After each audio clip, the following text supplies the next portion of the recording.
Officers. What's the craziest way you arrested a foreign president? I thought a diplomatic situation meant someone forgot to stamp a form. It did not mean that. Dispatch sends me to the airport with zero details other than assist with a situation near customs.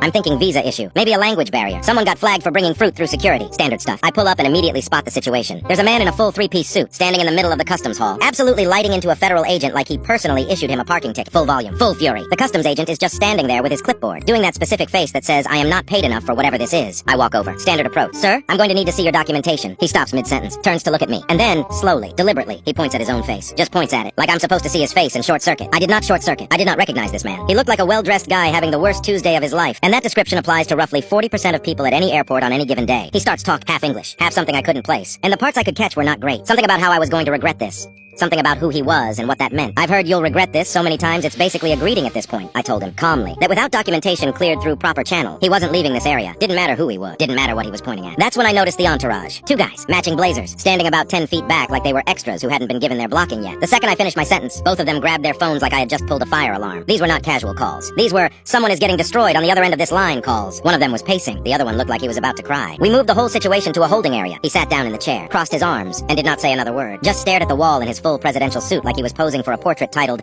"Man Who Cannot Believe This Is Happening." 20 minutes in, my sergeant calls me directly. "So, that guy you're holding?" "Yeah, he's a president." I paused. "Of what?" "A country in Europe." Long pause. "Okay," I said. "He still skipped customs." My sergeant agreed. To his credit, clerical error on their end. No advance notice filed, no coordination with local law enforcement, no security detail, nothing. Protocol is protocol regardless of the title on your passport. So we waited. All of us. Me, the two blazer guys, and the sitting head of state. In a beige holding room with fluorescent lighting and a water cooler that made a sound like it was trying to communicate. 40 minutes later, the clearance came through. He stood up, straightened his jacket, and walked toward the exit. Didn't look at me, didn't nod, didn't say a word. His aide, however, stopped, reached into his jacket pocket, pulled out a small card with a government seal embossed on the front, and held it out to me with both hands like he was presenting a sacred artifact.